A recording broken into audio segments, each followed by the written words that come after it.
Hey there, investors. Welcome back to the channel where we simplify market movements and help you stay ahead of the game. Today is Monday, December 2nd, 2024, and what a day it's been on Wall Street.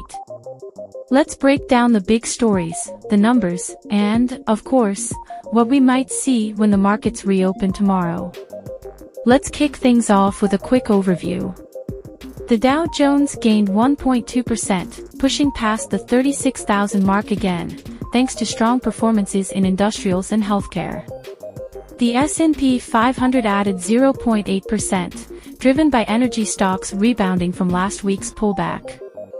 And over on the tech-heavy Nasdaq, a modest 0.5% climb closed out the session as tech stocks cooled off after their November rally.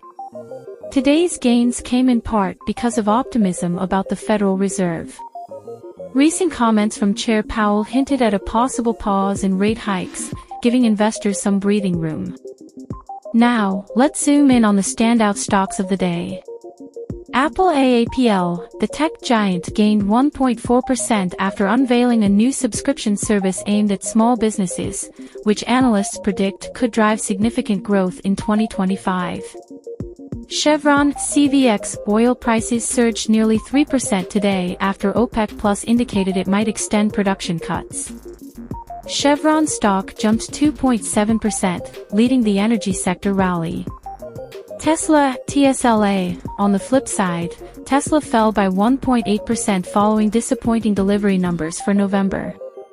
Investors seem concerned about demand in key markets like China. So, which sectors were hot today, and which ones not so much? Winners, energy led the charge, up over 3%, followed closely by industrials and healthcare.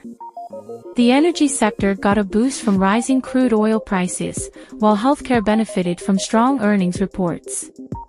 Losers, consumer discretionary was the weakest link, weighed down by lower-than-expected Black Friday and Cyber Monday sales data. Retail giants like Target and Macy's had a rough day, both down by over 2%. Today's market movements were heavily influenced by economic data.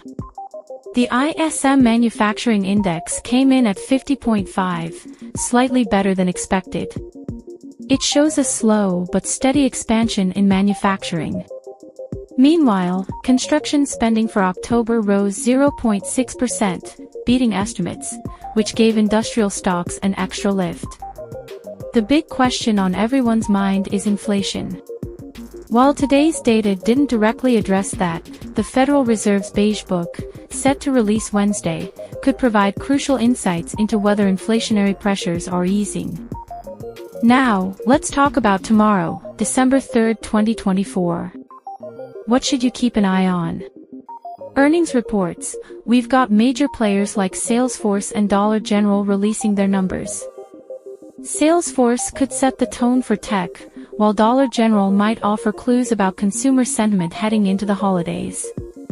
Economic data. The JOLTS report is out in the morning. Job openings will be watched closely, as they're a key metric for the Fed when assessing the labor market. Technical levels. For the S&P 500, keep an eye on the 4,600 level. A move above that could signal a continuation of today's momentum. For the Nasdaq, 15,500 is the key resistance point. Geopolitical factors. Lastly, global events might play a role. Keep an eye on updates from the OPEC Plus meeting and ongoing tensions in the Middle East, which could impact oil prices and, by extension, energy stocks. Before we wrap up, here's a quick tip for navigating the markets this week: diversify smartly. With energy prices rising, you might want exposure to that sector, but don't overlook the stability of healthcare or the long-term growth potential in tech. A balanced portfolio is key to weathering market fluctuations. And don't forget about seasonal trends. December often sees a Santa Claus Rally, where stocks tend to climb in the final weeks of the year. But don't rely on historical trends alone. Stay sharp and watch those earnings and data releases. That's a wrap for today's market update. If you found this video helpful, hit that like button, subscribe to the channel, and ring the bell so you don't miss tomorrow's analysis. Let us know in the comments what stocks or sectors you're keeping an eye on this week. Thanks for watching, and happy investing.